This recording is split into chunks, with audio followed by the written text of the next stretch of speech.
February 13, Friday nga namin piniling mag-celebrate ng Valentine's Day dahil ayaw naming makipagsabayan sa madaming taong magsa-celebrate sa Feb 14. December pa nga lang ay nagbook na kami ng hotel dahil mahilig akong mag-check-in at staycation talaga. Sa gantong mga bagay ko na-feel ang pahinga at luxury kahit simple lang. Hotel service, view sa roof deck, free breakfast, tapos pahinga lang sa kwarto. Dito nga kami ngayon nagstay sa Capitol Hill Hotel and Suites. Yung dati kong ang work ay malapit lang din dito. Nung bago-bago pa lang tong hotel na to at nadadaanan ko ay nakikurious na talaga ako sa rooms dahil sa labas pa lang ay napakaganda na nga. Ito nga pala yung parking lot nila na sobrang lawak. Sad nga lang dahil hindi ko nakuhaan ng facade yung hotel sa labas. Kinonfirm ko nga lang yung reservation namin dahil app ko ang ginamit. Tapos umakit na rin kami. Sa 5th floor nga pala yung room namin.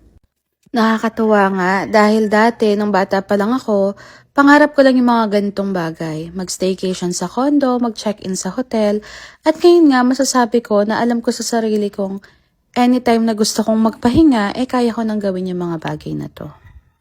Mabilis ang room tour nga lang din yung ginawa ko.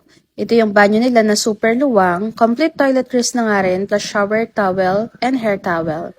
Makikita nga rin pala ang bed area sa salamin sa may shower, which is kakaiba sa amin since ito lang ang hotel na ganon, though pwede naman ding ibaba yung pinakatakip ng salamin for privacy.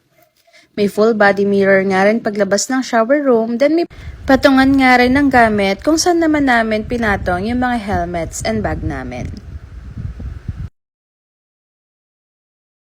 May cabinet na nga rin dito na mayroong 2 wardrobes, plancha, pakabayo, and doon naman sa kabila na hindi ko na napakita sa video, meron din namang hotel slippers, laundry bag, and vault. Nakakatuwa nga rin dahil California king bed yung higaan. Sobrang luwang, tapos meron siyang 4 na pillows and yung mga pillows nila is sobrang komportable din. May complimentary coffee and tea na rin sila, electric kettle, chiller, and 2 small mineral water. Meron na nga rin pala silang workstation dito na may sockets, drawer, and dito rin makikita kung gusto nyo magpamassage, and yung menu for the overlook restaurant sa roof deck ng hotel. Dito, love eh.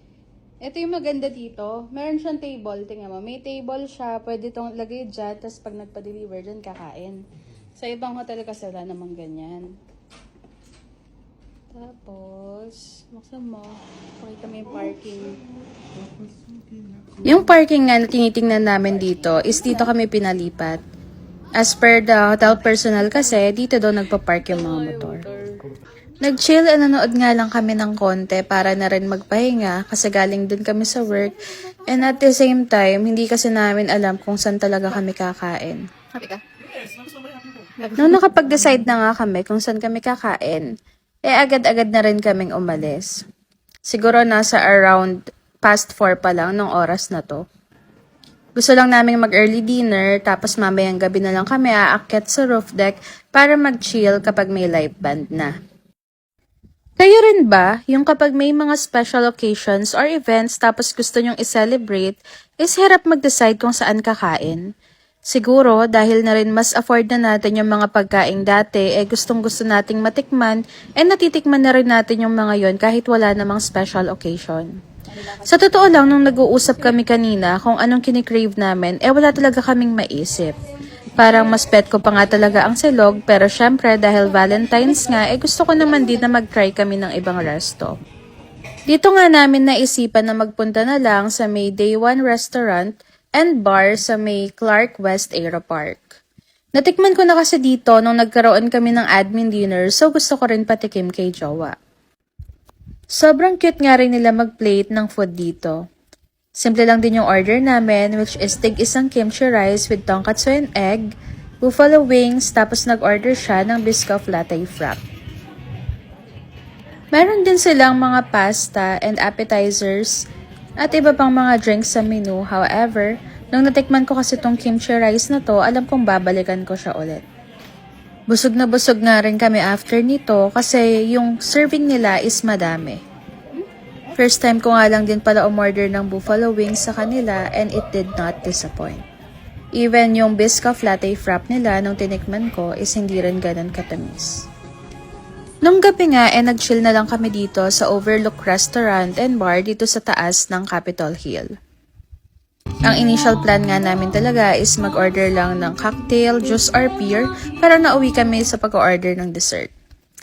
Then after naman noon, mga 1 oras kami nagstay doon, then nagkaroon lang kami ng movie night. Kinabukasan nga, around 7 a.m., umakyat na rin kami ulit sa roof deck para sa breakfast. For the breakfast, meron nga palang garlic rice or fried rice, scrambled egg, aglio-olio pasta, sausage, fish fillet in cream sauce, then meron ding bacon. Available drinks are juice and coffee. Then dun sa kabilang side na hindi ko napakita, if I'm not mistaken, is may cereal and vegetable salad. All in all, this is how we celebrated our Valentine's Day 2026. Thank you!